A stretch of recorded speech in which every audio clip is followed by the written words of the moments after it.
So 7-5. You see there are unresolved tensions after World War I, but really what we're answering here is what were the territorial changes that followed World War I, and then kind of what some of the underlying then beef was as a result of those having taken place. So first thing to kind of core understanding bit here is that between the two world wars, really the Western and Allied powers and Japan maintained the kind of colonial possessions they had and then gained territory through a few different mechanisms. So we're going to talk about. But all of those gains were either through conquest or treaty. They're kind of the two different ways in which they expanded their empires at this time. But also then on the kind of other side of that, there were some kind of growing anti-imperial resistance movements in parts of the world that had already achieved independence, like we talked about in the last unit.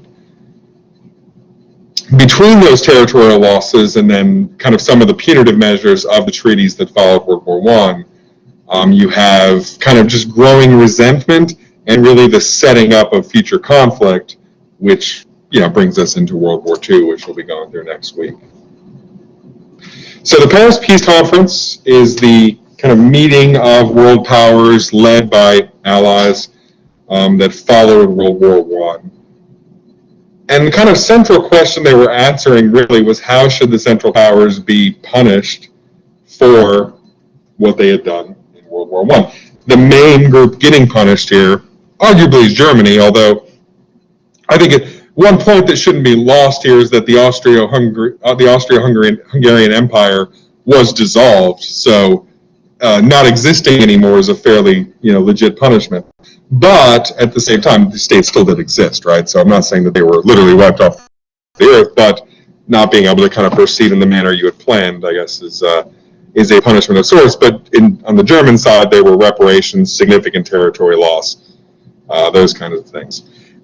The Treaty of Versailles is one deliverable out of the Paris Peace Conference, so it's not the only deliverable. So don't just kind of think of it as like 1 + 2 = 3. This is one of many things that came out of the Paris Peace Conference, which, by the way, even though the meetings took place from 1919 to 1920, discussions and treaties and kind of aligned activities continued to 1923. So it kind of kept going. And remember, some of these states were in a formal state of war to 1924. So the tension, at least, persisted after the fighting stopped. The Treaty of Versailles was a peace treaty that required Germany to do a few different things. It had to pay reparations for the damage that was caused in World War I. It had to disarm its military, and it had to accept certain territory losses, not only in Europe, but also in their overseas colonial empire that they had created by this point. The government that was in charge of Germany after World War I, it's called the Weimar Republic. You probably have heard of that by now, or at least read about it in the readings. They led Germany from 1918 to 1933. They're the First Reich. What they're kind of mostly associated with is the printing of money, the creation of money from nothing. When I say printing, that's really what I mean. That led to hyperinflation between 1921 and 1923. When I say hyperinflation, I mean that in 1919, a loaf of bread cost about 1 mark, which was their unit of currency. By 1923, I think it was 200 billion marks was what it cost. We have more contemporary examples of this. I think most of you have seen by now my $100 billion Zimbabwe banknote. More recently, Venezuela has gone through a rapid period of hyperinflation. They don't even really use the bolivar there anymore now. They really use US dollars for transactions.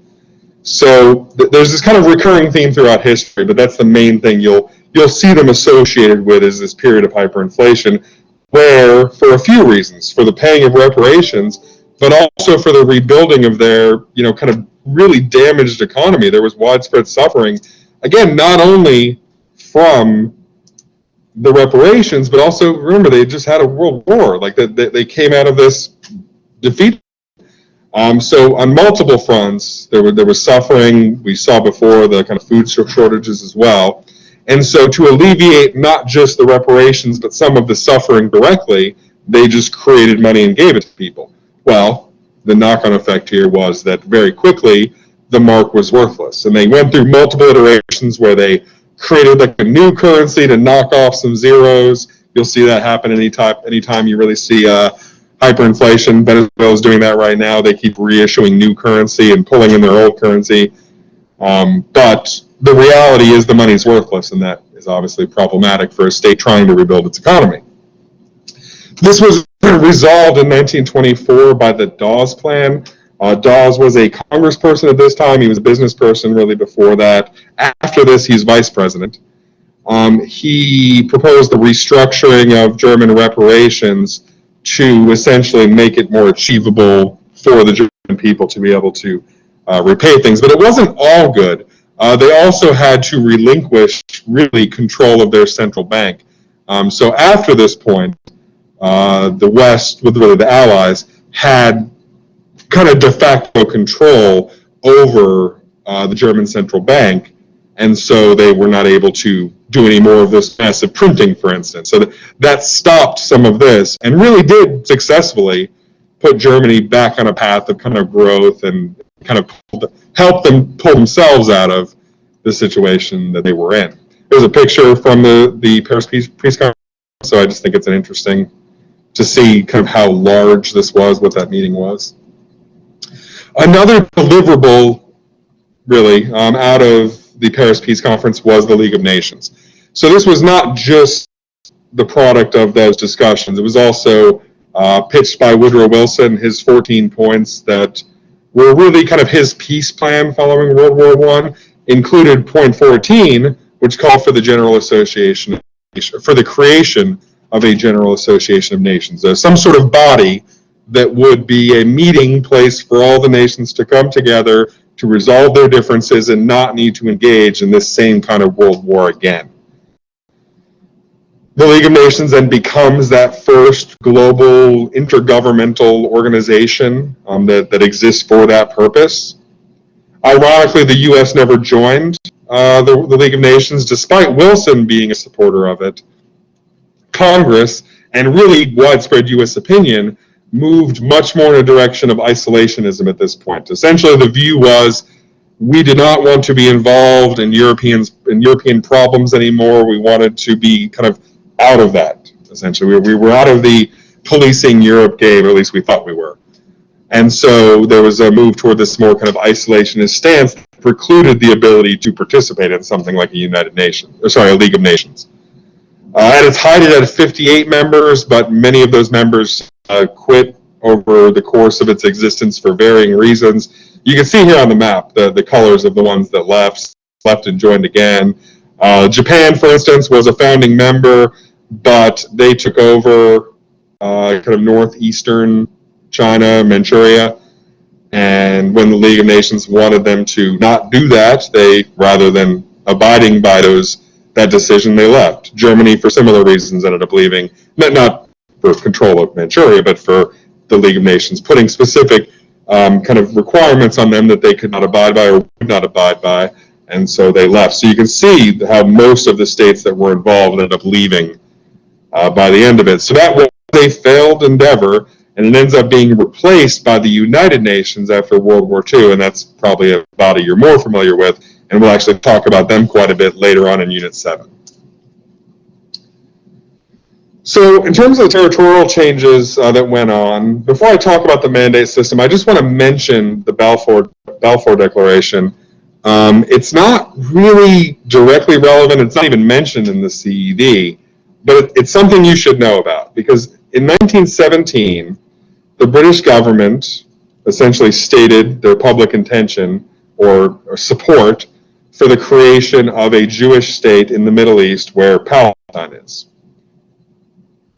Under the mandate system, which was a League of Nations system by which the German colonial empire was dismantled, and as you can see here on the map, the colonies were given out to various groups, the British, in that mandate system, got control over significant parts of the Middle East, including Palestine. And so the point I'm trying to make here is, if not for the Balfour Declaration and the mandate system, the state of Israel, at least in the version that exists now, it's hard to imagine it existing. It was very much the product of these two factors coming together to allow the environment by which, by I think 1948 is when it actually happens, it is made a state. So this shows you that breakup. It wasn't just Britain and France that got territory. You can see here, Belgium got territory, Japan got territory, South Africa, which at this point is still in union with England in a way, got territory as well. My point is, there were other states involved, but the CED really wants you to know about Britain and France, so just keep those in your mind. As we talked about before, in Europe, Germany lost territory, Russia lost territory, the Austro-Hungarian Empire no longer existed, although Austria and Hungary still existed, they just no longer were in union. Not related to these changes that came out of World War I necessarily, although there is a connection, another kind of significant territory change was the Irish War of Independence, where Ireland was able to, not entirely, Northern Ireland obviously stayed with the UK, but was able to achieve independence from the United Kingdom, which before this point, for a period of time, before that period of time was independent as well, but for a while now it had been under UK control. So that's just another significant territory change that I think you should know about. But again, it's not specifically related to post-World War I changes, although you probably could make an argument that the general weakening of Britain, look, they were victorious, don't get me wrong, but I mean, anyone that just fought a world war is going to have some sort of loss somewhere.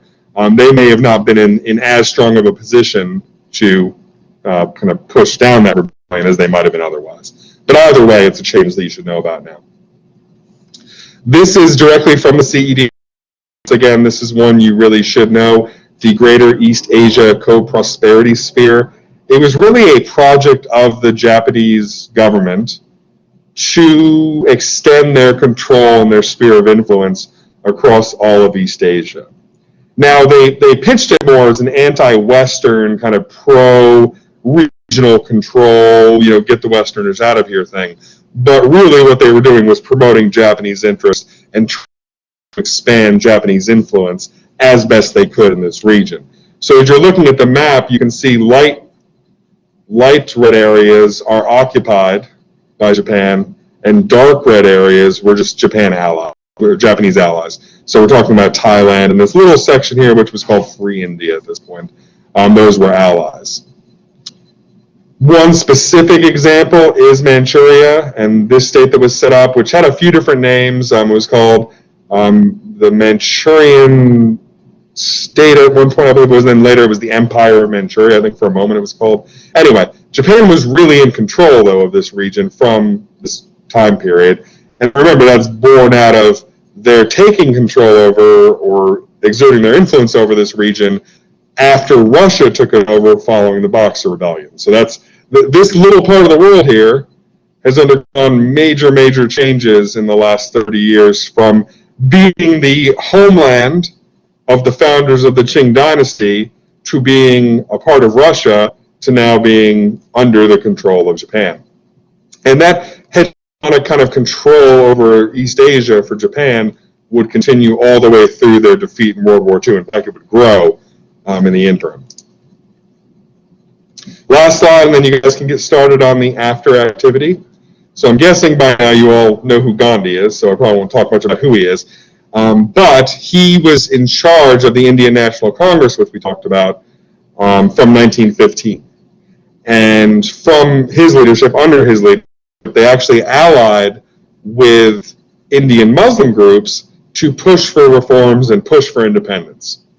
Remember, the INC starts as just a vehicle for British imperial subjects in India to voice their grievances, but by around, I think it's 1909, it's really moved its mission to independence for India, and under the leadership of Gandhi, that was realized.